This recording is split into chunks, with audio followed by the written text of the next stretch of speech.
Baseball is dead. Rest in peace.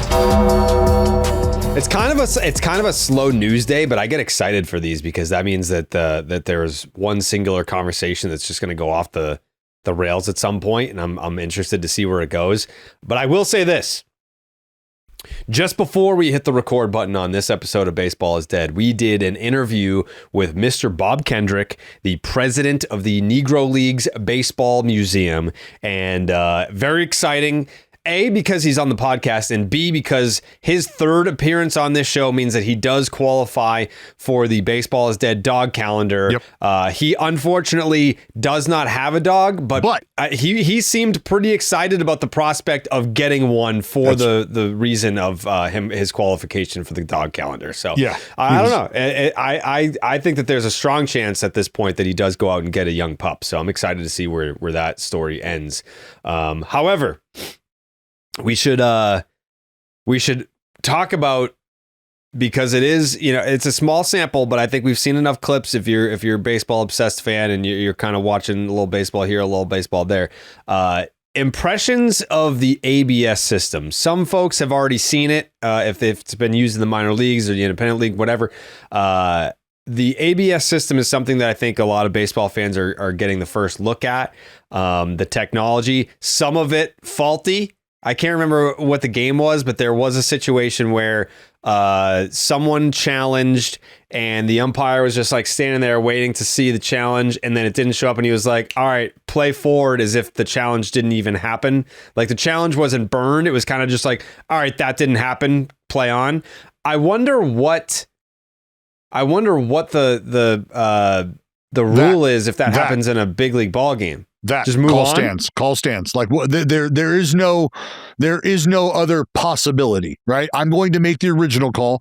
That is what it is.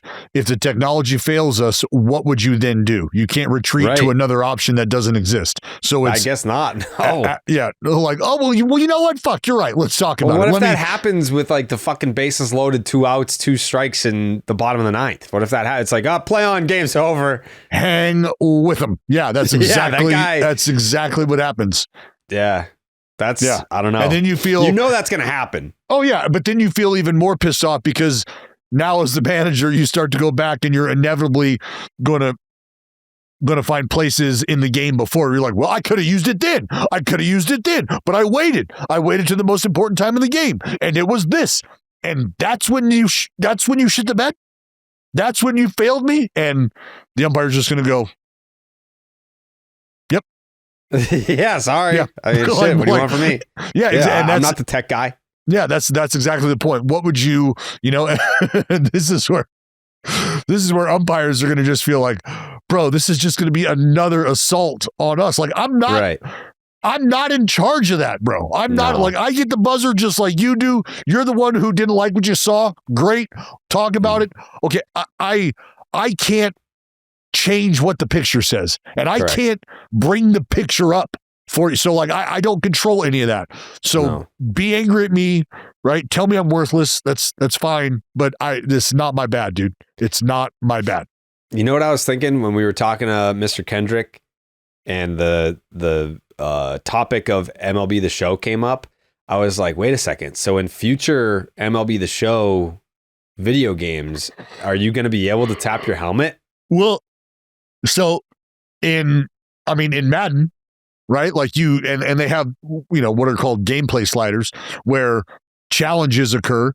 And like this is like when it first came out, like you would have terrible calls made and you could challenge it. Like, no.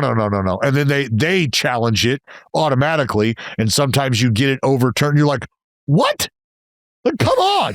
Absolutely not. And now, I mean, that'd be like just an egregious ball high for strike 3. And then like you have because what would happen is like you would have like a pulsator, right? Like you got 3, 2, 1 to hit the challenge button. Because if you don't do it in time. Jeremy, clip that. Yeah.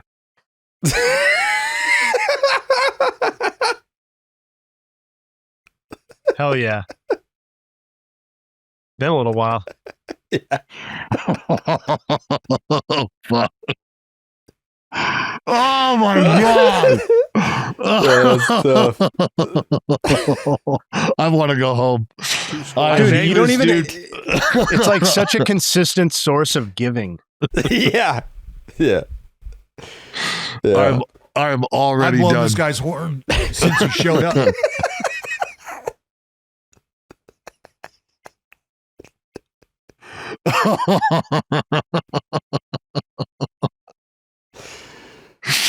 Oh, fuck. Yeah, I mean, I'd fly my guy down here to do me sometimes. Jeremy, just know that the next time I see you, I'm going to beat your ass. Okay. I just want you to know that. I like to yank on him. Yeah. It's going to happen.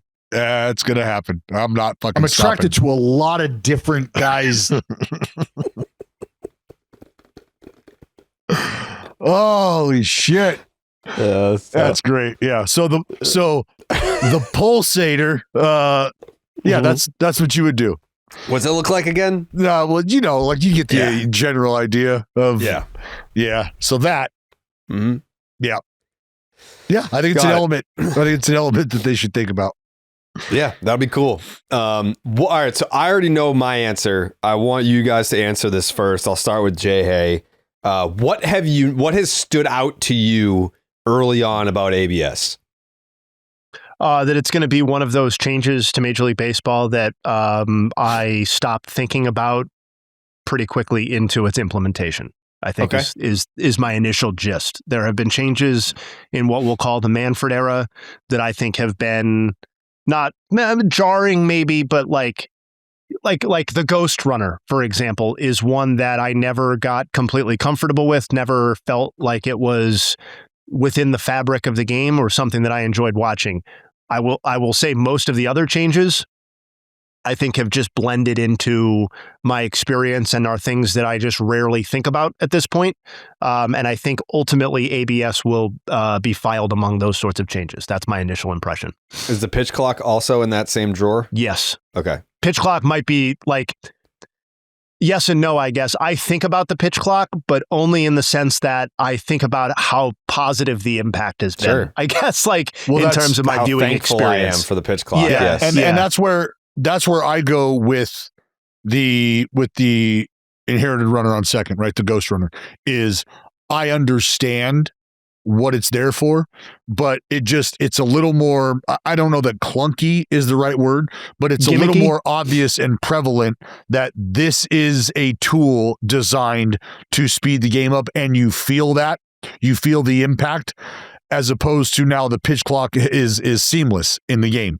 It's just part of the game now. Fans and their attention span, whether it's coming back to or just kind of heightened, they expect action within that 18 to 15 second window now, right? And when you see the runner from the last inning, coming out there, you're like, oh, that's right. It's a 10th inning. Why are we doing this? We're doing this so that we don't go fucking 19 innings in May. Okay, fine. And you almost just every time you have to make your peace with it, where you're not having that conversation with the pitch clock. Even when there's violations, you're not flipping out. You're not pissed off anymore like you were the first month or so when guys were getting punched out because they weren't ready, when guys were walking guys because they were too slow. You had something to say about it then. Now it's just understood, and you expect, and you just quickly move on. Well, and the Ghost Runner, not to get bogged down in this specific comparison, but the Ghost Runner thing too was also about explicitly cutting games short, so that in part teams and players stood or remained fresher over the long haul, injuries down, that sort of stuff. That's not the same as we're implementing a change that is in large part designed to improve the aesthetics of the watch experience, right? Which is a large part of what the pitch clock was. That's for your viewing experience. That's because we went back and watched the throwback games for some of those, and we came up in the Yankees, Red Sox, grind it out for 4 hours and 10 minutes era, and having rewatched some of those games and re-experienced some of them, it's appalling how long some of these things take. And yes, buddy. Sure, you can sit next to me. And it's appalling how long some of those games took. And I think what we were questioning in the moment was, are we losing something getting rid of this because this is the game that we know, when in actuality, I think it had just been a sliding scale for so long that we had lost track of kind of how far we had drifted from the initial kind of aesthetic of baseball and the pace that it was supposed to have. And you know what else is funny to think about is the effort to try to keep guys fresh over the long haul while implementing that. The pitch clock has been argued that has sped things up, eliminated recovery time in between pitches. And when you have guys trying to throw as hard as they possibly can and you're taking away recovery time, it's almost like you're cutting off one arm to try to save a leg. Like, what are you doing here? Yeah. Like, are we not thinking about that? Is that not a thought that we have now? Like, but I mean, that's a conversation for another day. Sure. I think one of the things that I've noticed is that catchers have a worse eye for the strike zone than hitters. Like, I've seen a lot of, hitters that will tap the helmet and they end up being correct. And then, catchers are back there and they're missing egregious calls. So because they're good framers, but like they're used to being like, okay, like this is a strike, but it's like, there's a designated strike zone. It doesn't matter if you're a good framer or not. So like a catcher is going to like believe that he has caught this in the strike zone, but he hasn't. Whereas a hitter is going to watch that go past him and be like, that's not a strike. So doesn't that give the same vibe that Chris Sale was putting out? Yeah. For the same reason that Chris Sale doesn't want to challenge and wants to put it in the hands of the catcher, we're seeing the catchers now almost digging themselves, right? For lack of a better way to phrase it, is, you thought you dressed it up good enough. Boom. Yeah. No, nope. Actually, no. And there's been conversation, and I think I talked about this when we first started having this discussion, how catchers are now going to almost intentionally box balls back there, right? So if I'm set up in on a right-hander, as a right-handed catcher, obviously, and I have to reach across my body to catch a fastball that leaks over, even so far to where it may have clipped the corner on the outside part of the plate, instead of trying to reach over and snatch it and bring it back up or just keep it where it was, I now might be more inclined to just ride that thing right out of the zone. Why?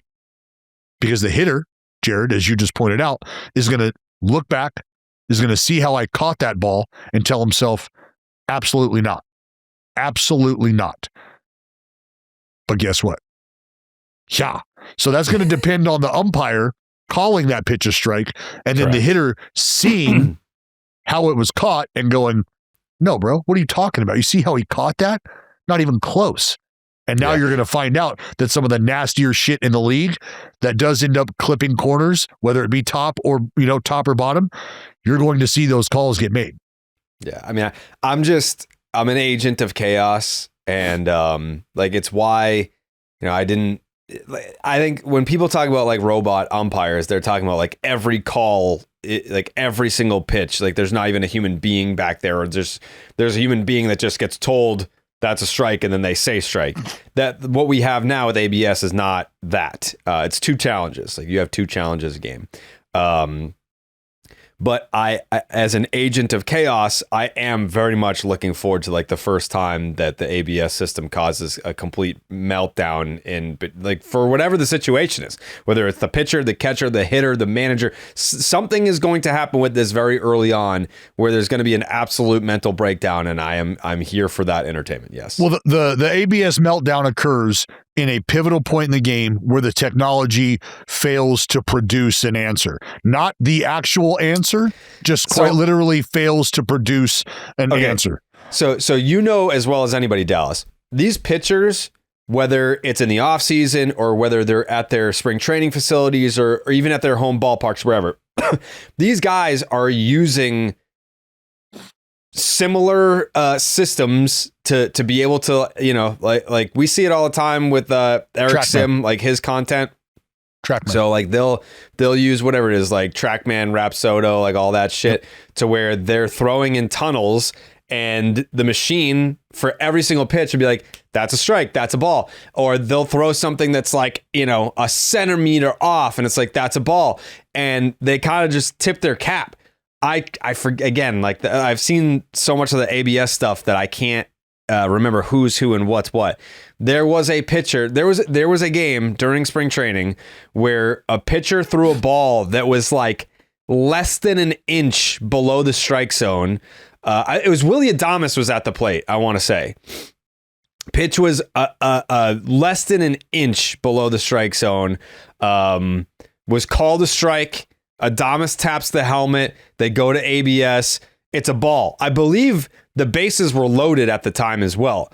And he ended up driving in a run on a ground ball, like fielder's choice, whatever it is. But it goes from a strikeout to, a run is now on the board. Mm-hmm. And I just noticed when, it's an inch below the zone, you would think the pitcher would be like, motherfucker. But he like laughed. He like tipped his cap and was like, damn, thought I got it. So I think pitchers now from this generation are so used to throwing and having a machine telling them ball or strike, or having an appreciation for, damn, like it was that close to being a strike, but it wasn't, that they are going to have more of an acceptance when they're told, actually, that was a ball. You know what I mean? No. So this is in everyday work for the most part, and this varies from organization to organization, depending on your resource pool.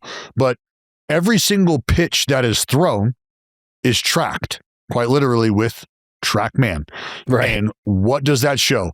That shows where you're clipping in the shadow zone. That shows where you're clipping in the 17-inch box.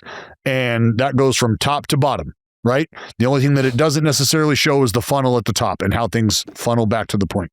But outside of that, every single pitch thrown there's a release and a reaction. And what they're looking for is, it can be on any given pitch. It's, hey, how's that spinning, right? Efficiency, what they're used to. Hey, what do you got on the H? What do you got on the V? Like, is this holding plane? Like, is this moving? What's it moving like? Okay. And then they ask, because guys are so focused today on what we call top rail, bottom rail. And you got to live somewhere on one of those, right? You don't want to live in the middle.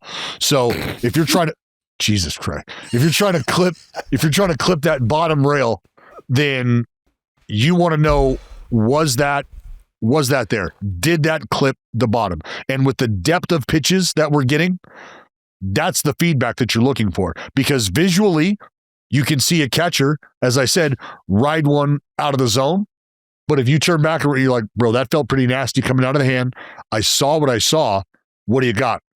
And you're going to go, yeah, look. Yeah. And they know exactly where it's at. And, right. And there's no arguing with it, right? Correct.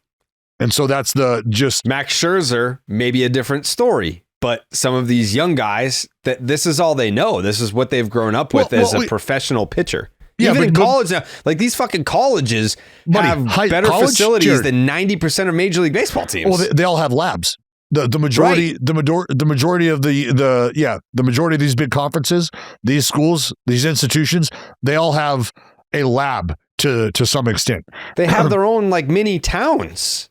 High schools. Their facilities are like fucking $40-50 million facilities. High schools either have resources on school grounds in their basic form, or they have facilities that their players can go to and get this kind of feedback. I know that high school players, hey, you know what? Today you're going to go throw your bullpen here. Why? Because these force plates on the mound, right? We're tracking how into the ground you are from the backside to the front side. Like, how much of the earth are you using? Like, there's so many different resources that are available that and I'll say this, veteran players have, there's no way that veteran players have not grown to appreciate what's available to them now, because it's educating them on their stuff and how differently their stuff is today than they know it was back when this was not available to them. Because if you're going to stick around, if you're going to evolve with the times with diminished stuff, you need to have the information on how your stuff is playing. So if my 93 is no longer 97, but it's still carrying to a similar extent, I need to know how close it looks to what it used to look like, because it's not coming in nearly as hot. So if I know that, I can now start to gear my repertoire, and I can start to shape my arsenal in a way that benefits what I'm able to generate. So this all goes back to, you mean to tell me that Sandy Koufax wouldn't want to know the vert on the breaking ball? He doesn't want to know the vert on his fastball? He does. They do. He wouldn't be trying to take a little H out of the heater because he's playing North and South game. He doesn't want the run on the fastball. He wants that thing to carry zzz, at the top. He would want to know. Yeah. I think it's going to be very interesting. For a game that people do tend to complaining about the changes a lot in it, I feel like this one was, I don't want to say it's more just like neutral, more just, I don't know that it was like finally, but it also wasn't like, we don't want that. It was kind of just like, we'll wait and see.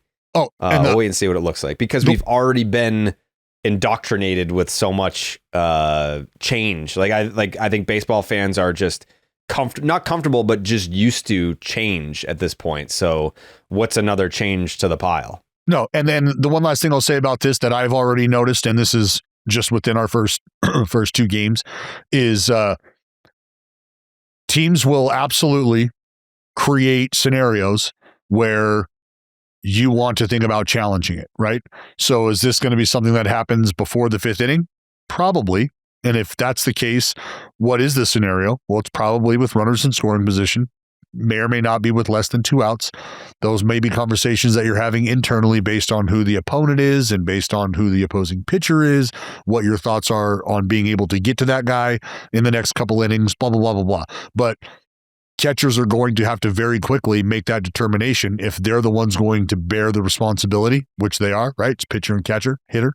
So is this time? Is this the time? Is this when I do it? Runners on first and second, 2 outs. Do I do it now? Because that guy is technically in scoring position, but we talk a lot about how even though he's on second base in scoring position, ball hit hard to left field doesn't necessarily mean he's coming home. Might need another hit to get him home. If that's the case, am I factoring in who the hitter is? And if we extend this at bat, and he does end up turning on one and pulling one, which the percentages tell me if he's going to get a hit, that's where it's going to go. Do I want, there's a lot of a beautiful mind equations going on in your head at that moment. Yeah. Yeah. Download the Underdog Fantasy app. Make sure you sign up with the promo code Jared. That's Jared to get up to $1,000 in bonus cash and a special pick on Underdog. That's Underdog Fantasy promo code Jared. So it turns out that you, Dallas, have more in common with Jeff Kent than you might have realized. Did you know this about Jeff Kent? I have long known what type of individual Jeff Kent is. Part of why I have appreciated him the way I have for as long as I have, even in my youth. It was because of this connection with Jeff Kent? Okay, talk about it.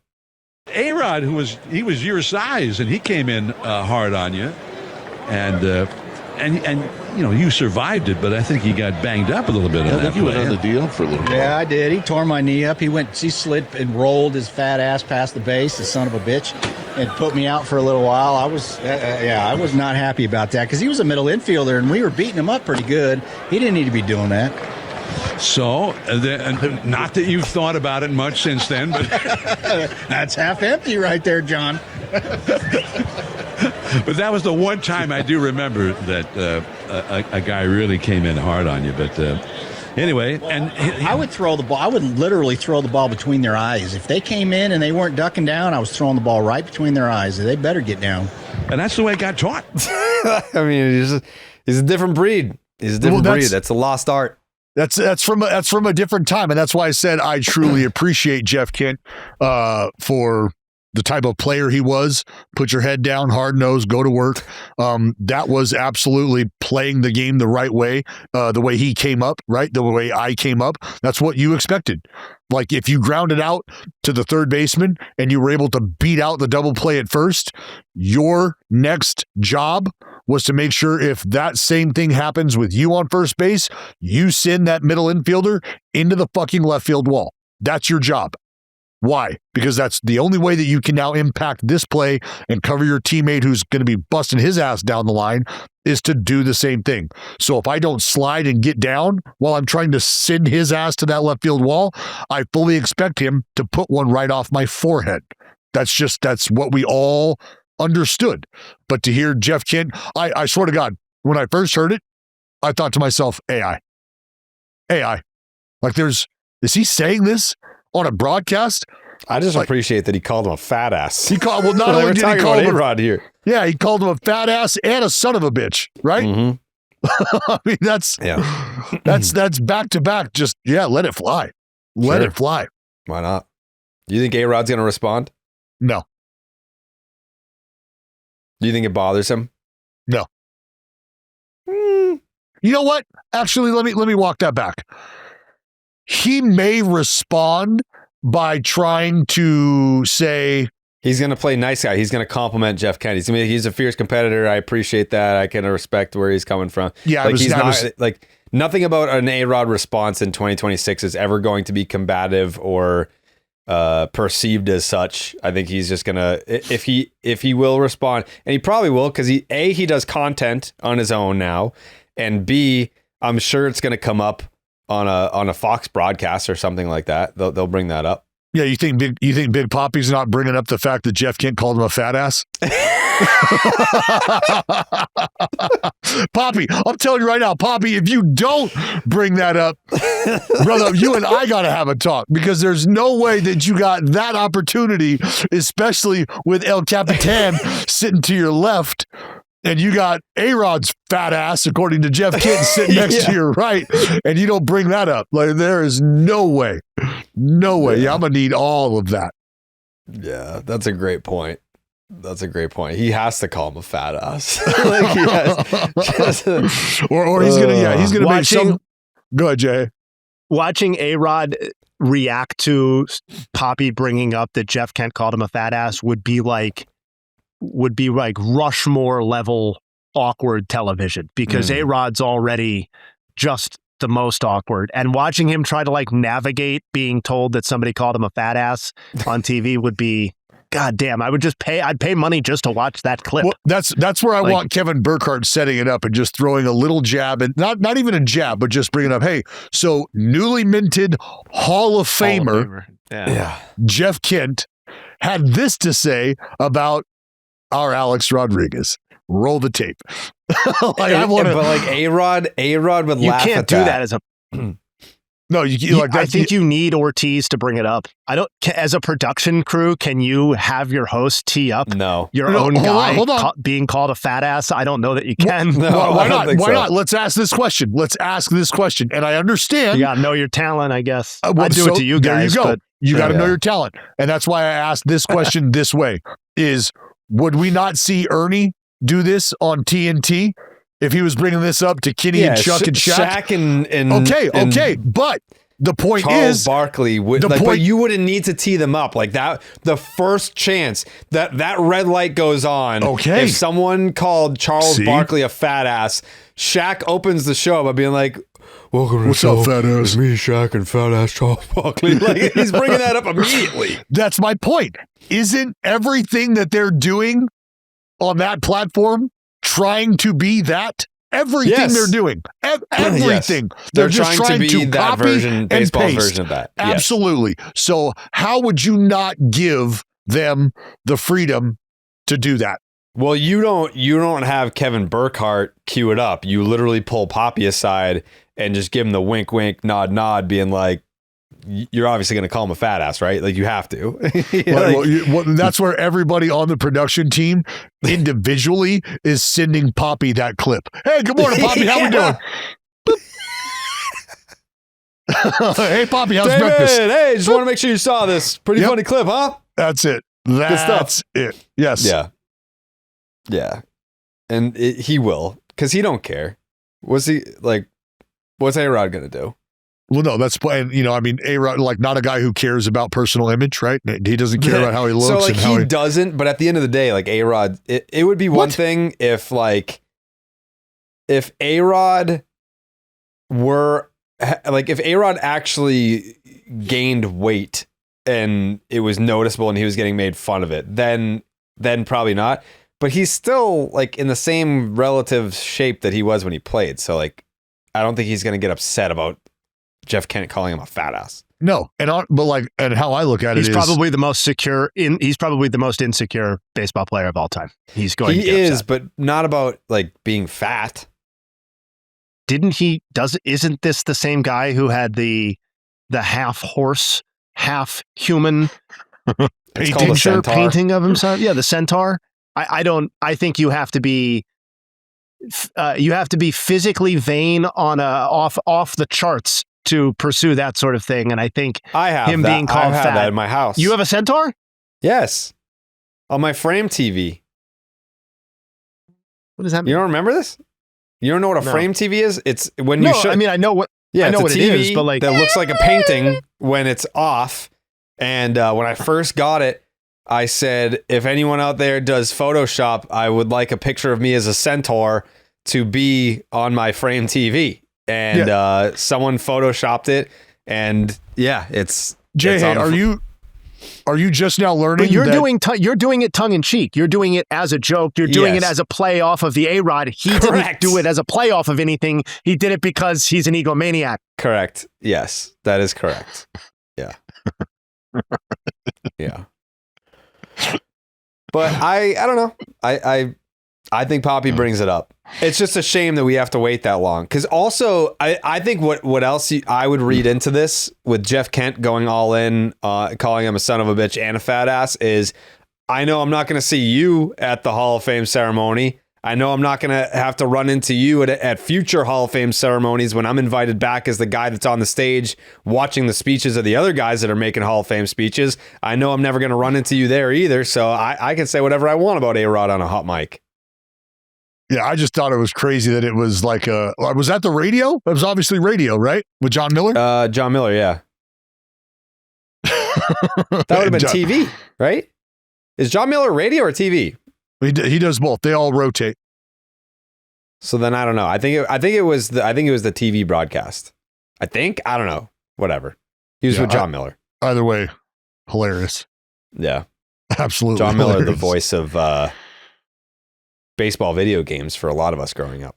Carlos Beltran. Yeah, we love John Miller around these parts. You know what else we love, Dallas? Tell me immediately. This is something that this is like a Dallas storyline that he was all over for many, many years about Shohei Ohtani. Why did he choose the Angels? Oh, this is the best player? This is the best guy you got? All right. Let's see what it looks like side by side. And he ends up signing with the Angels and winning MVPs and whatnot and moving on to a $700 million contract with the Dodgers. But Shohei Ohtani is not pitching in the WBC.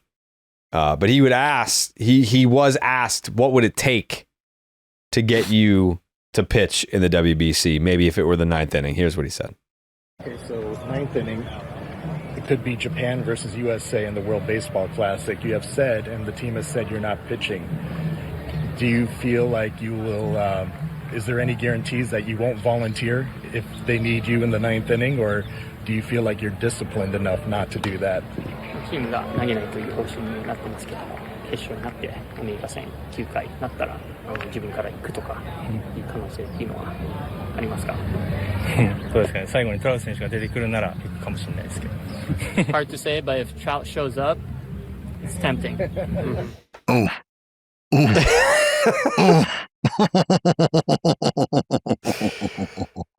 that bitch shows up, sure, I'll get on the mound. I'll punch him out again. You all know how that ends. Yeah, that's light work. I'll put that. I'm not going to go out there and throw 7 innings, 8 innings, nothing like that. I'm not going to do anything high stress. But if Mike Trout shows up, yeah, that's light work. Yeah, I can do that if they need that. Yeah, and wasn't there a little? I don't know if that was a chuckle from. It was. He went. Yeah. Huh. Yeah. Like, see, that's but look, I know they're homies. I know they're great friends, but you will just never ever be able to convince me that was not his thought process this entire time. He was just like, oh, this is fucking perfect. The guy who has the best player on his team wants to give me. Oh, yeah. Yeah, I'll go to Anaheim. Where are they playing? Anaheim? Yeah, fucking. I'll go to who are they? The Orange County Angels of Los Angeles. What? Yes, I'll play there because we know what I'm going to do, and then from there, I'm gone. Yeah, let's do this. And that was such a just that fucking chuckle. Run it back. That please give that to me. Inject that into my fucking veins right now. Hold on. Oh. ありますか？そうですかね。最後にトラウト選手が出てくるならかもしれないですけど。Hard to say, but if Trout shows up, it's tempting. Yeah. Just that he's just like, oh God. I hear 3 minutes of, if you son of a bitches knew what I was doing this entire time, you'd be laughing inside just like I am right now. But respectfully, yes, if Mr. Trout was in a high leverage scenario and I thought it was best for my team to employ my services in that moment, I would be more than happy to once again compete against the game's greatest. Like that. Yeah, sure. We never talked about this storyline, but I guess we can get into it now because it's a transition here. But Mike Trout is playing center field for the Angels. And this is by his own volition. This is his choice. This is what he wants to do. How do we feel about that? I know people are like calling him selfish or whatever. I don't think it's selfish. I think we have to remember, I understand that people are like, oh, he's not a competitor. He doesn't care about winning because he stayed with the Angels and he could have left and he could have went somewhere else to win. I think he cares greatly about his legacy and performing well, and I don't think that he wants to. He's not the type of player that's like, all right, I just am who I am now. I'm declining. Well, I guess this is it for me. I just have to accept it. I think he's motivated to prove people that he can still be great, and by doing so, he knows that he was basically the first guy, I think, that made wins above replacement the not end all be all, but the spearhead of any statistical debate of players. Mike Trout was like the first guy where we stopped looking at batting average and home runs and RBIs, and we were like, well, he's great because of this statistic. Like, Trout was that dude. So he's not going to be viewed as great unless his WAR is respectable or whatever. So, and you're not going to have a higher WAR playing a corner outfield spot. It's going to come from playing a premier defense. I mean, it could just as well hurt you as much as it can help you, though. But to your point, so there's a couple different things I think you can factor in here. One was something that you said, which is legacy, right? How do you want to be remembered? And do you want to be remembered as a guy who did what he did as a center fielder? I think for the most part, he would be remembered that way as is, with an understanding that he's made the move to the corners because of an interest in trying to preserve his health, to seeing if that was something that was going to be able to create a little more longevity for him. Also knowing that you have to acknowledge that they asked him to play center field a certain way to do the same, preserve health, right? Let's go ahead and play back. Let those singles be the singles. You want to go get a double in the gap, do so. We'd like for you to be able to run that down as opposed to having to lay out and make a diving play for that, because now we're putting the body on the line, and that's just something maybe we don't want to do because we don't want to lose the bat for an extended period of time. And let's also remember that if you want to be coy about this thing, if you want to kind of be tongue-in-cheek about it, Artie Moreno himself has said, like, the fans aren't really interested in winning. That could be like the sixth most important thing for a fan. So if it was a legacy type player who's come to you and said, look, left field, right field, to corners, nah, I'm kind of over that. Let's go ahead and ride this thing out in center field. You good? how would you argue against that if it's understood that the decision maker, the ultimate decision maker, believes that the fans aren't really worried about the wins and losses that may come or go because your best player isn't in the best possible position, or your best player is now playing a position that might not be best for the team? I hope it works out for him. I'm trying to think of like, when was that opening day that we were all over here and he homered on opening day and we were like, oh, here comes was that 2 years ago? Yeah. I know Jay That was the start of 24, right? Yeah, yes. Yep. And he ended up with a 1.1 WAR that year. This is a little bit of a straw man because it's one source posted by one person that I don't even know, but I think it struck at something that I think is going to end up being truer and truer, which is that we're like I'll just say some baseball people are already losing sight of like how great Mike Trout was and is in the pantheon of like all-time greats and players that currently are still playing. Like, an outlet did a graphic on Hall of Fame tiers or whatever. Because I think MLB put out a list of like, here are the likely Hall of Famers that are currently playing in our game today, which is a great article. And then this outlet put them in tiers, and it had Verlander and Scherzer in the top tier as like the idea being if they play, you know, if they're playing, they're in or whatever. TBD on whether they're playing, even though that's not true for Verlander at least. And then Ohtani and Soto were in a next tier where there's nobody like them, which is kind of weird if you're putting a tier of two people and then saying there's nobody like them. But I digress. And then Trout was in the third tier, and it's like with a bunch of other people who are also going to the Hall of Fame, and it's like no. He probably has the best case of any player, position player or pitcher, as being the greatest active player in Major League Baseball right now in terms of what they have accomplished in their career individually. You can debate greatest career when you factor in postseason. Whose career would you rather have? But he is the greatest reigning baseball player that exists in terms of their career that they have produced to this point. And like, I don't know, man. Like, the center field thing, to me, that reeks of what you guys said, which is that it's what he wants to do, and he doesn't feel like the other solutions have kept him healthier. So if they're not going to keep him healthier and more productive, like, why am I fucking around with that? Because we're still at a place where like 80% of my career innings played are in center field, or I did that math quickly, but it's something like that. So to Dallas's point, he is predominantly going to be remembered as a center fielder, regardless of what happens moving forward. But like, to me, there's no way that Mike Trout playing center field is going to take wins away from the Angels in a way that like matters. And so like, I'd rather see him.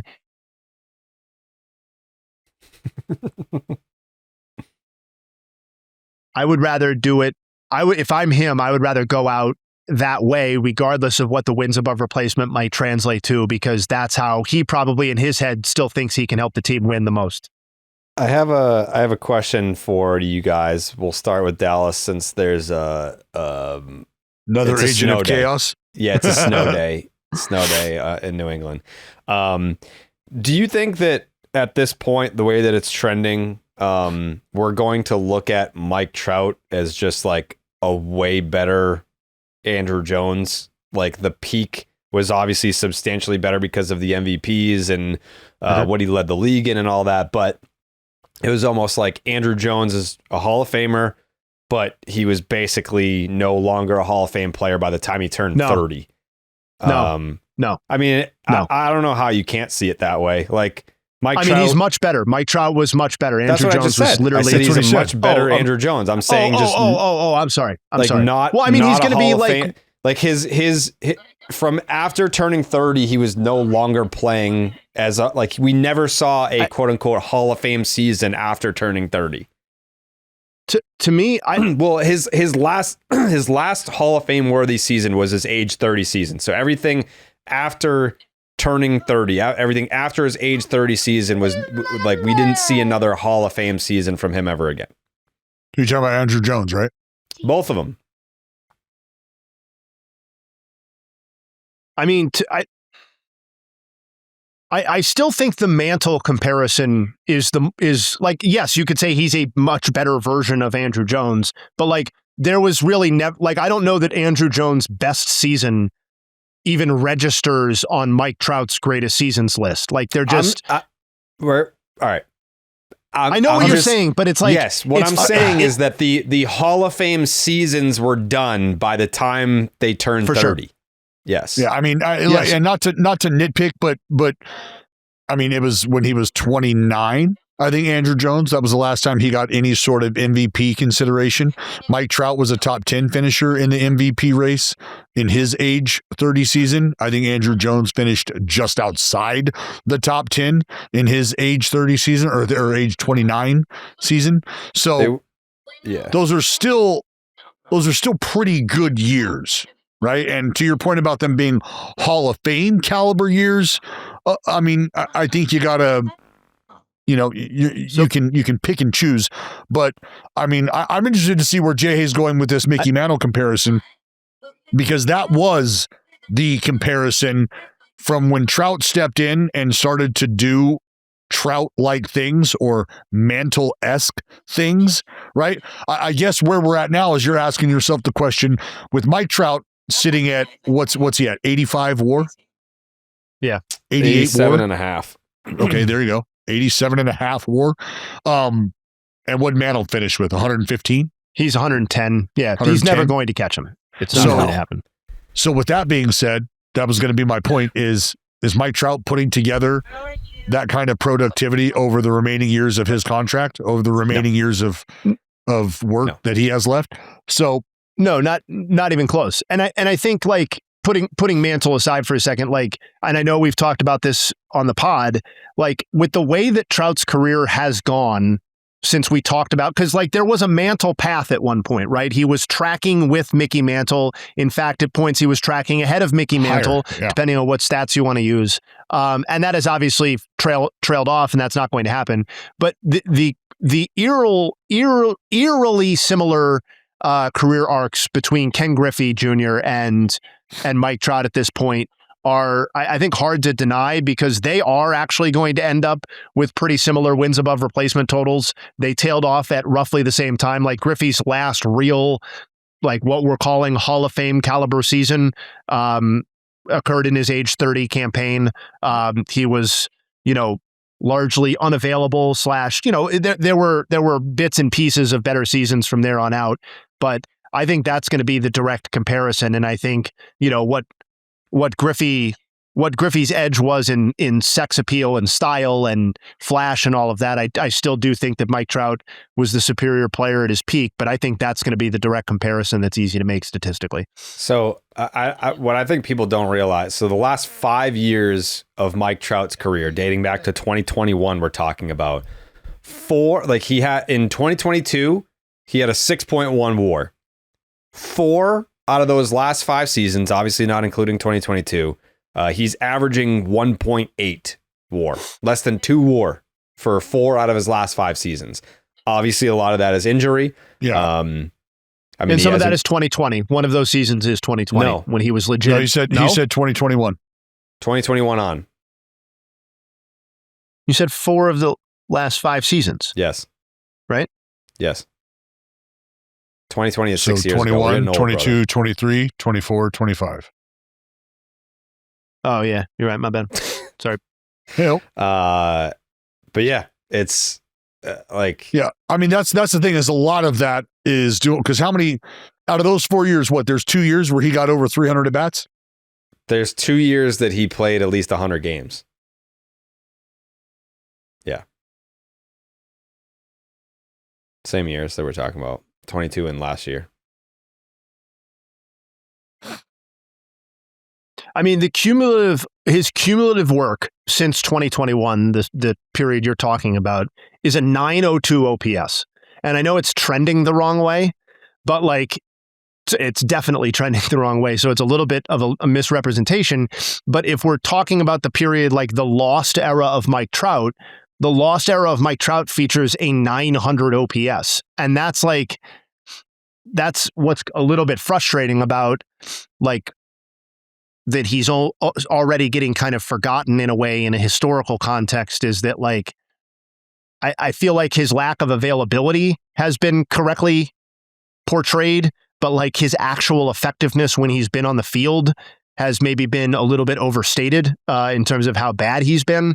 I know last year was a little bit frustrating, but I don't know, man. Think about like, I also think this speaks to the idea that like, even among the all-time greats, like the greats of the greats of the greats, that's how hard it is to get into that group, is that you like a 10 or 12 year career where you are one of the greatest players of all time is actually not enough to be considered one of the 5 or 10 or 15 greatest baseball players of all time. Like you need the 15 years, you need the 20 years. And that's how high this bar is. And for as tragic as it is for Mike Trout specifically, or the statistical fans of Mike Trout's pursuit of greatness, I think it also offers an opportunity to like shed light on how awesome these other guys are and how hard it is to become one of the greatest players in baseball history. Well, and let's something else that I think folks kind of lose sight of is, and I get it. If you're not first, you're last, right? Mike Trout has 4 second place finishes in the MVP, which would put him right next to Barry if he were to have finished first, if he were to have won those, hypothetically. I mean, you could probably say that there's a conversation for him should to have have won the nabbed. Biggie one. There you go. So I don't know. I was going to say at least 2 of them. So now we're talking 5 MVPs if he gets 2 of them. Well, if he nets all 4, that's a fucking 7-time MVP. And I don't give a fuck if Mike Trout wants to be the bat boy left-handed for the remainder of his career. Like, you say whatever you want about the dude. I do think that's a good point, though. Like, what do the people who do the historical bean counters, do they even care so much if he's got 4 or 5 MVPs? Oh. No. I'm saying if he had 4 or 5 MVPs right now, would the criticism be what it was, or would we just kind of be in a mode of we're like, hey man, that dude won 5 MVPs in a 10-year period. Right. Let's just fucking appreciate that instead of like, oh well, it's 3, and it's like. But well, I don't think anyone feels that way. I think we look at him the same. If he had 5 instead of 3, I would feel the same, because I think I think you do. I wonder if you had to have lived though. it. I think that fans that weren't locked into Major League Baseball in like the early 2010s, I mean, even the years that he was finishing runner-up, I think we all knew how great Mike Trout was. So to me, having watched it, whether it's 3 or whether it's 5, he's that unequivocal first ballot Hall of Famer with a high voting percentage. Like, I don't think it makes that much. Like, no, because no one's going to hold it against him that he didn't win those. No, I agree. And we've brought up MVP vote shares before. I think I brought it up with Jose Ramirez at the highest to never have actually won the award. Yep. There are only 3 dudes in the history of the award who have more MVP vote shares than Mike Trout. And that's Bonds, Musial, and Pujols. That's it, man. And like, so like you can nitpick where his place is, but if we're taking Dallas's hypothetical of he could have 7, you don't even really have to do that to put him in the proper place of the MVP accolades that he has racked up, right? It's just these other guys, 2 other guys with 3, and then Bonds with 7. That's the case. The other point I want to make on Trout that Jared kind of jogged was in talking about the 2010s and you had to be there. I think he also at this point definitively suffers from the idea that like he was pre-baseball becoming cooler again. And like the wave of great young stars, I know it was like him and Harper, and in a sense they were the predecessors to that wave in a way, but he suffered in comparison directly to Harper in terms of the cool impact, right? Like Harper was always the cool one. Well, and secondly, never made like the fucking playoffs except for like a one and done. I know there are reasons for this. He didn't make the playoffs. He chose not to engage in this stuff. I'm not making excuses for him. I'm just saying that I think in addition to not engaging and in addition to not being on the highest level in terms of postseason exposure, I also think that he endured a period of baseball that was just objectively less exciting and had fewer eyeballs on it than the Ohtani, Judge, young speed, 50-50, 30-30 out the wazoo era that we're seeing right now. So is that important? No, not necessarily, but I think it adds to the idea that Mike Trout's already kind of getting, I think of it in much the same way that like the pre-strikeout boom starting pitchers often kind of, I feel like almost get overshadowed in a way when we're going back through those great seasons. And it's like, oh, he struck out 10 batters per 9. It's like, what the fuck's that? That's like, that would barely register on the top 10 now. And it's like, well, actually that led baseball. Like Johan led baseball that year. It was a different environment. And I feel like almost that era gets overshadowed because it was when guys were striking out 30% of batters just kind of as a matter of routine. Yeah. But anyway, I've said enough. I think one of the biggest things though that you did, and I'm glad you mentioned it, was how he's thought of and how he's revered by folks who might not have been so in tune with it then, has a lot to do with his desire to not be promoted to a certain level and to be in the public eye to a certain level, because the idea of branding, right? And this is the era that Trout was coming up just on the other side of players who were looking to brand themselves without being good enough to just be branded, right? A la the swingman, King Griffey Jr., as players who were egotistical and selfish and look at me, I'm an I guy. And it just took him a while. When I say a while, it took him 2 years, 3 years for you to realize, well, this was the fucking rookie of the year. This dude did go 30-40 in his rookie year, and just continued to pump out unheard of type of production over the next 9 years. So when you do those things and you also choose to not put yourself on that pedestal, which nobody's going to argue with, you can understand how the Q score takes the hit that it did. Because if he was anywhere near as socially present as some of the lower tier performers are today, but are part of your forefront in your mind because of their social presence, it's a completely different ballgame. Do you think he'll do more of that when he retires? No. Nope. You don't think so? You think he'll just bow out? He will. He is probably, I don't know how close he lives to his golf course, but he might just build himself a house on that golf course or a wing in that golf course where he kisses the wife goodbye in the morning, takes the kids to school, and Mike Trout goes and spends 9 hours at the golf course. Some Tarik Skubal news came in while we were just having that Mike Trout discussion, so we'll have to get to that in just a moment. But going to talk about Delete Me real quick, because Delete Me makes it easy, quick, and safe to remove your personal data online at a time when surveillance and data breaches are common enough to make everyone vulnerable. Data brokers make a profit off your data. Your data is a commodity. Anyone on the web can buy your private details. This can lead to identity theft, phishing attempts, and harassment. But now you can protect your privacy with Delete Me. What do data brokers do? Your name, contact info, social security number, home address, even information about your family members could all be compiled by data brokers and sold online. The New York Times Wirecutter has named Delete Me their top pick for data removal services. For me personally, though, as someone with an active online presence, privacy is obviously very important to me. Delete Me has helped me clean that up so that I don't have people looking or finding my information, especially where I live. Identity theft, don't want it. Doxing, harassment, don't want it, don't need it in my life. And Delete Me has made it super easy for me to be able to avoid that. And you can take control of your data and keep private Keep your private life private by signing up for Delete Me. Now, at a special discount for our listeners, you can get 20% off your Delete Me plan when you go to joindeleteme.com/BID, and the promo code is BID at checkout.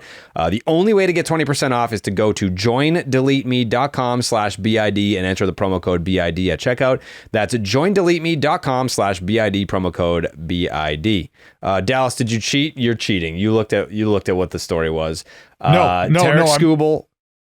Tarik Skubal has said that he will only be making one shortened start for Team USA.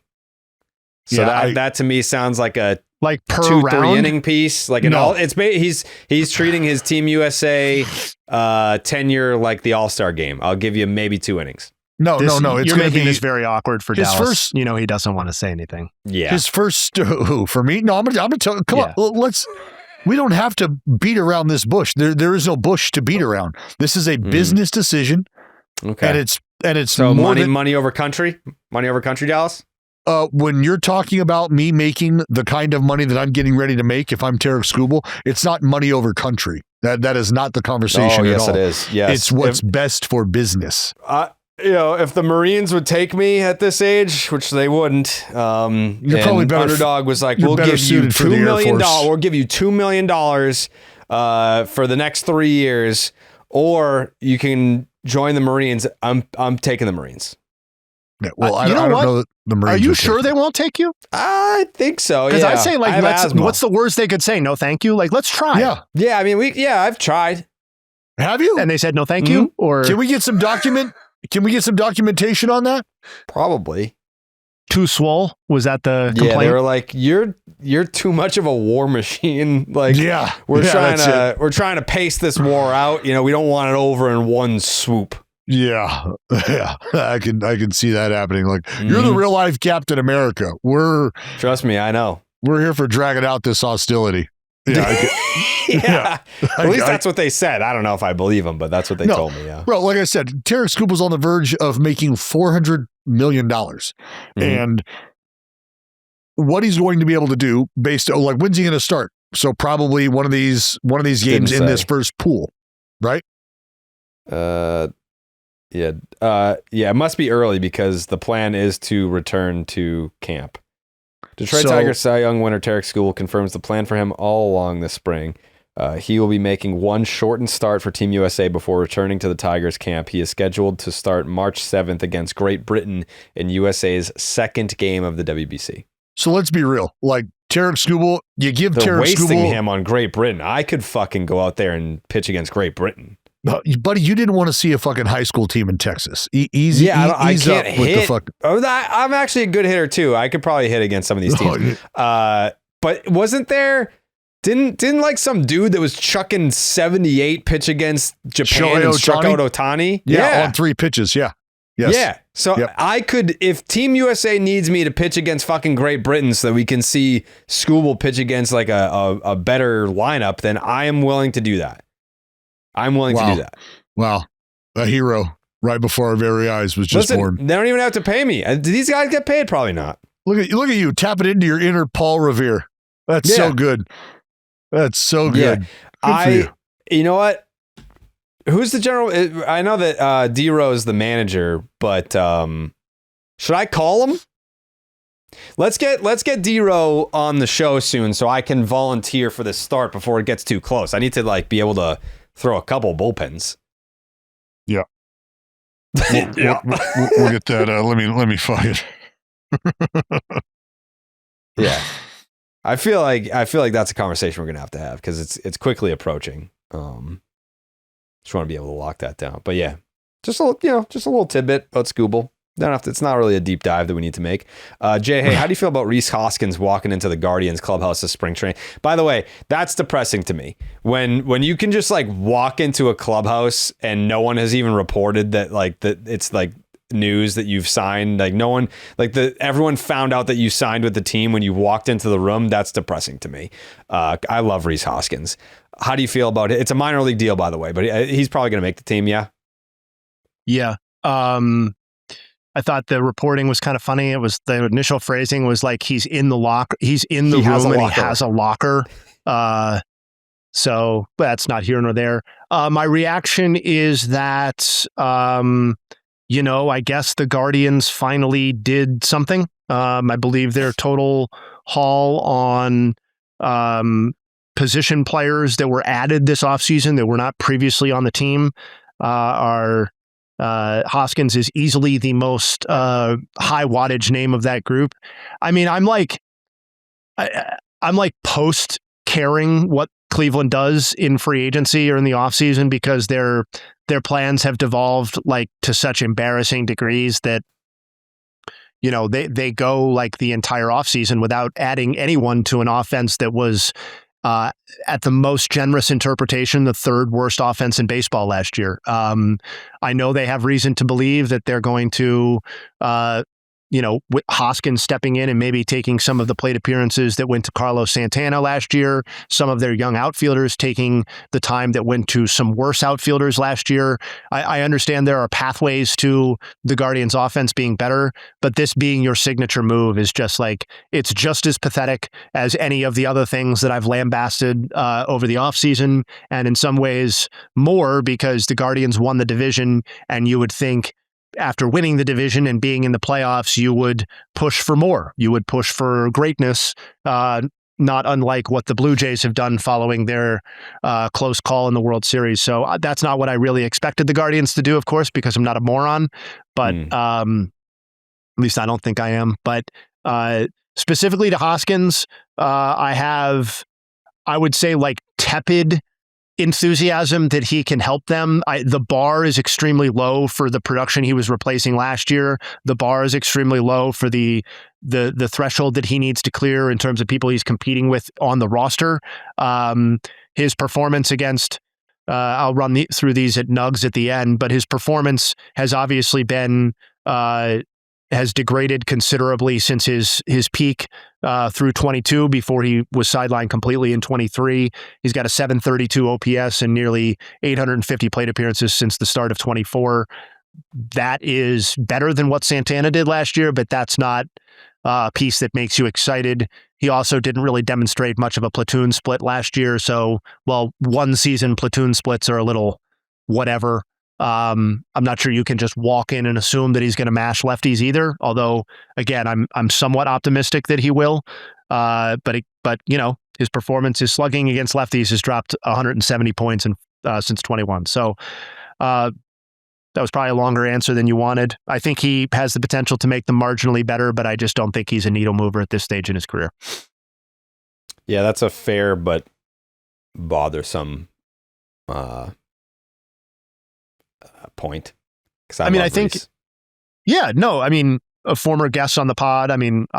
By all accounts, a nice guy. He did content with us when he was in the big leagues for like 2 weeks at the time. He was just a baby. Yeah, he came up and did that video with me and Smitty. Well, and 17 was when we all, obviously starting 9 started, and that was when he came up and, to your point, was lit the world on fire with a OPS north of 1,000 and 200 plate appearances. Yeah. But I think it's equally as interesting that the Guardians signed him that the Phillies didn't, despite Bryce Harper basically publicly saying that he wouldn't hate seeing that. That the Phillies decided we're not going to move on that. And I think objectively, probably justifiably so, they could say we don't have a lot of room for Rhys Hoskins, but in terms of placating your star player, maybe after you've ruffled his feathers unnecessarily about whether he was a superstar in the offseason, they decided not to do that. So we'll see whether he can help Cleveland or not. Yeah. Did you, Jay, did you get to check out any of the Bryce Harper interview on Bussin' with the Boys? I saw the clips where I guess he kind of shot down the idea of a trade, I guess, at least at that time. I saw that clip. I did not see the whole thing. Yeah. Yeah, it was interesting. I mean, some of the stuff was like revisited from like when he came on with us, because like the Hunter Strickland stuff, and but I don't know, just interesting to just hear him talk in long form, because I feel like that's the only other time that he's done it is with us. But yeah, we're gonna have to do a little check-in with Bryce at some point. Dallas, Honus, Wagner, One of his baseball cards sold for $5 million. How much blood flow does that give you? Quite a bit, especially someone who has some vintage cards, none which are on the scale of the T206, but my God. Yeah, I mean, this one for 5. I think one went for like 7 a couple years ago, I think. A few years ago, maybe. Wagner? Yeah. Why is it like, that's always been the thing. Like, I remember going to Cooperstown when I was in 7th grade, and it was right when Ozzie Smith got inducted. And I remember coming back from that trip, being stuck, because I believe they had like a Honus Wagner card, being like, oh man, like this card is worth so much money. And then, like, oh, because it's old. And then you keep hearing about Honus Wagner. Like, Honus Wagner is always like the most expensive baseball card. Why? We're talking about one of the greatest baseball players to ever play the game. But not the greatest. Why isn't there? That's okay. That's okay. But doesn't that, does that make sense? Why wouldn't the greatest baseball player of all time's card be? Because this is right. This is when, this is when the tobacco companies were starting to, to carve out a little portion of the hobby, if you will, create and generate the hobby. But the idea is, population, number one, how many are out there, the quality of the card. And I mean, that is kind of neither here nor there, because I'm trying to remember what the grade was on that 7, because this one was, I think it was a 1. A PSA 1? Yeah, a PSA 1. So it's like fucking falling apart? Yeah, but I mean, you're talking about a card that is, over 100 years old. Yeah, it is. The price tag set a record for the most expensive public sale of a card that was graded as a 1 by PSA, which goes up to 10, by the way, who is anyone that's not familiar. So that it's not out of 5. That's a really shitty grade. By the way, Logan Paul just sold a PSA 10. I believe it was a Charizard. Yeah, Charizard. That's not a tip. First of all, we can start with $16 million. Yeah. First of all, look, I mean, there's a lot to say about the hobby. I'll be totally honest. A lot to say about the hobby. That card is not a 10. We can start there. Sinner will tell you that. But that doesn't matter when you are running in the circles that Logan Paul is running in.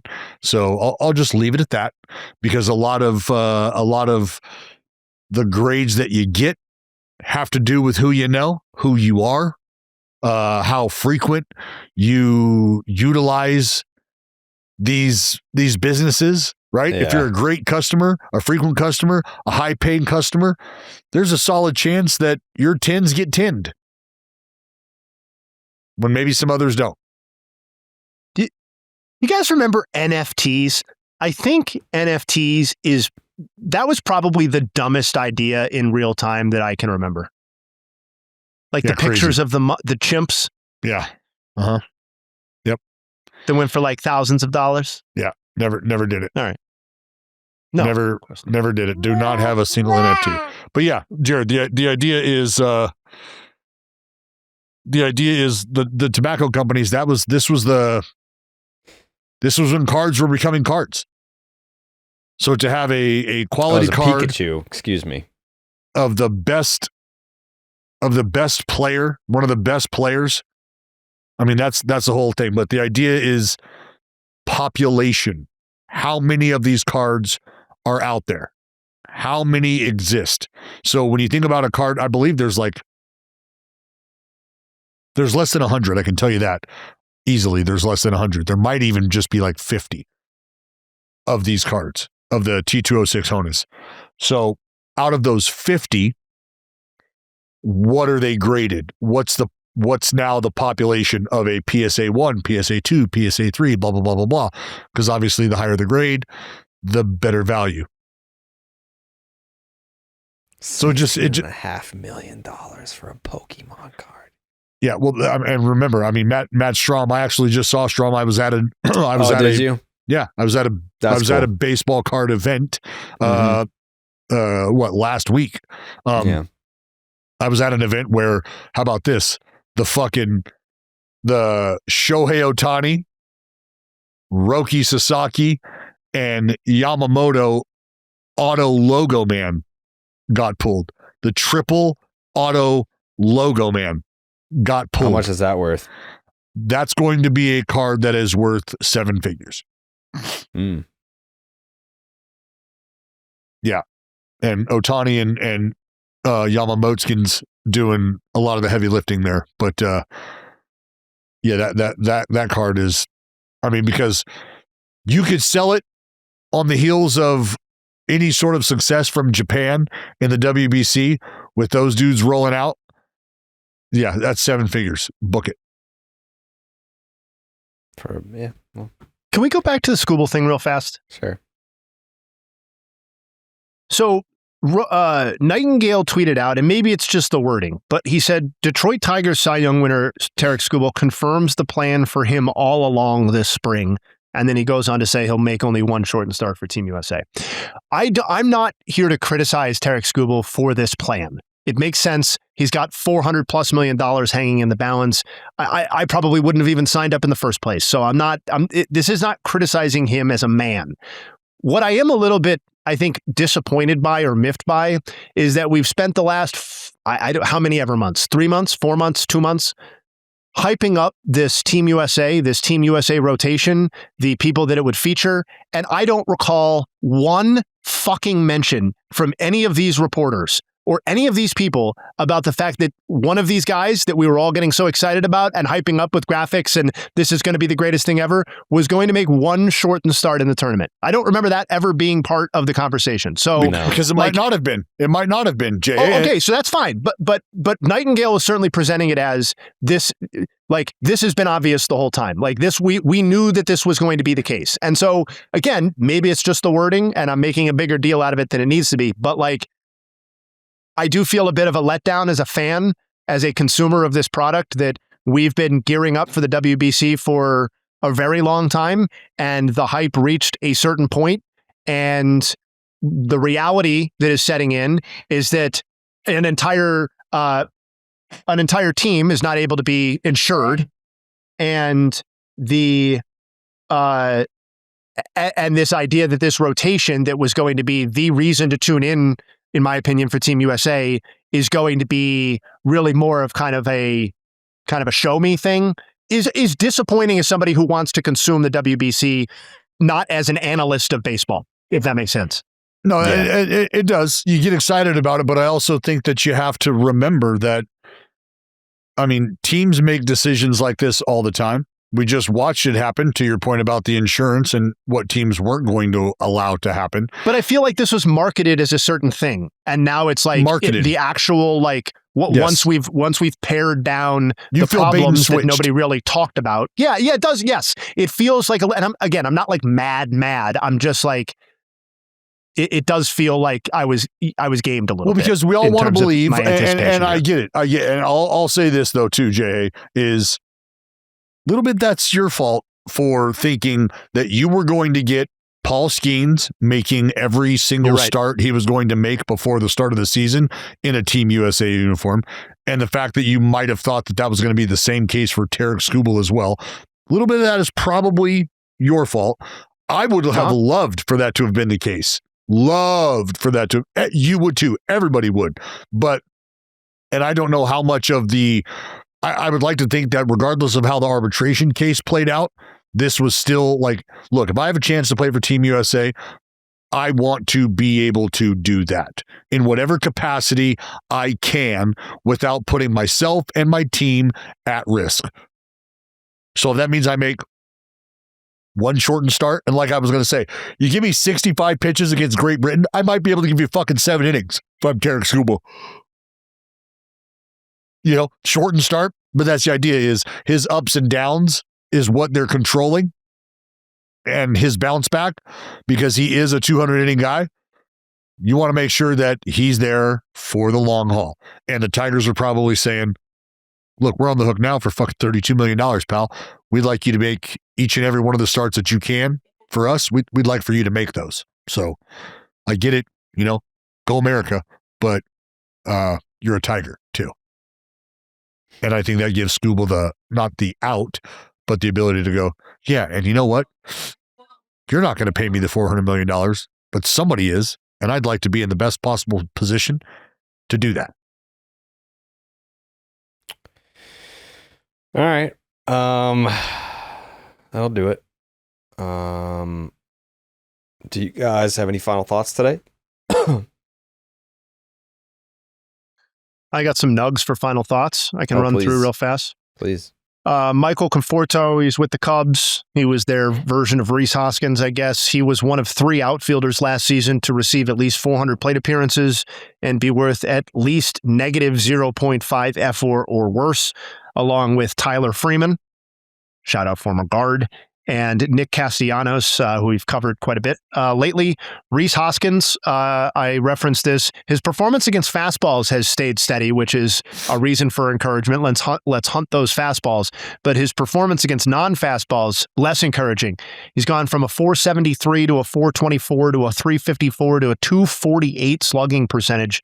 Any other stat that you would choose to cite, WOBA, hard hit, they've all declined in similar fashion over that stretch. So something to watch.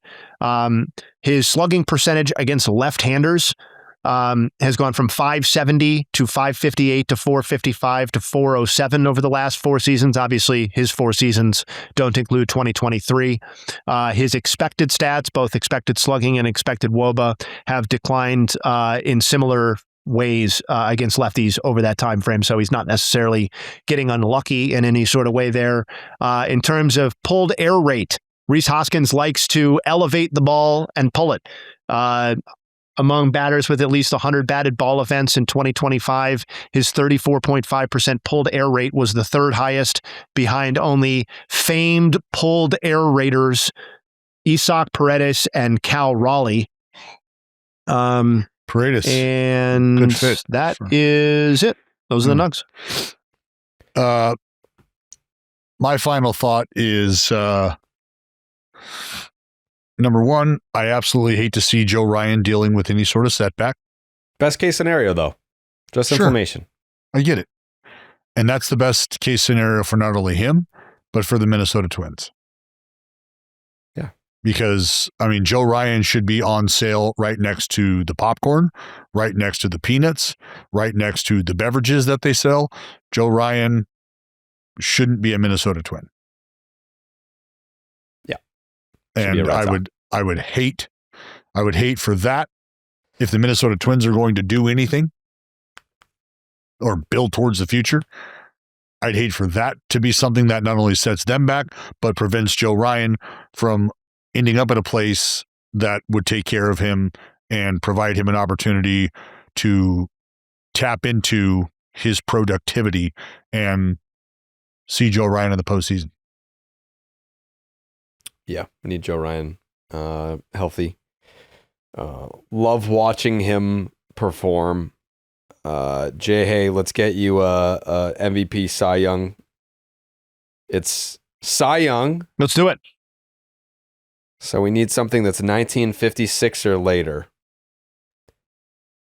1956 or later. How about 1983 Cy Young? Have we done that? 1983. We haven't. That's Lamar Hoyt for the Chicago White Sox and John Denny for the Philadelphia Phillies. I'm gonna put my hand up here. I don't know that I've ever heard of Lamar Hoyt. Well, you're about to. Well, you know what, man? That makes me excited because that's a true educational opportunity on the Cy Young Revisit for Thursday. We're going to learn, we're all going to learn a little something about Lamar Hoyt in a year that was really just cover your eyes awful for the AL Cy Young. So, I mean, who else is in it's not a great year. There's a solid chance, though, that we know every other option on that list. Potentially, yeah. I would say... I don't know the guy who finished 4th. I know every other person who finished on the ballot. Yeah. Who are Although they? I will say it's not like Clemens and like It's not fine, a who's who of. But we know. I mean, Quisenberry, Jack Yes. Morris, Yes. someone named Richard Dotson, who I don't know. Okay. No, maybe I don't know Dotson either. Famous car.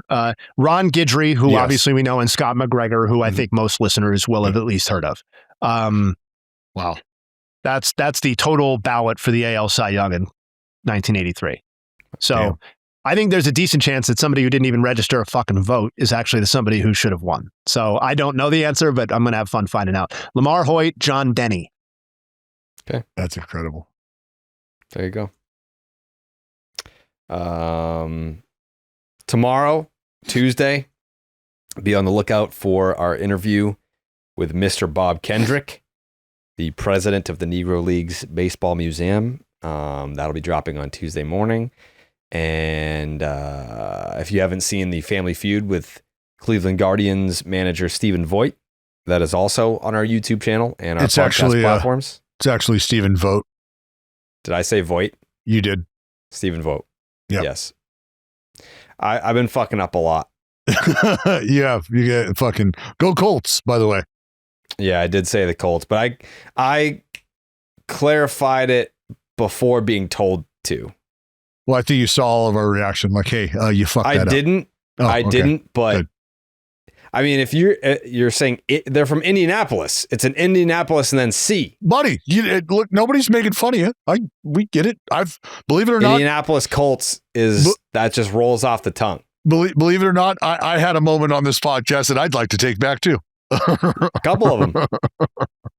Yeah, a couple of them. Mm-hmm. See, you and I, one of the same, Jared. Mm-hmm. Believe it or not, we make mistakes.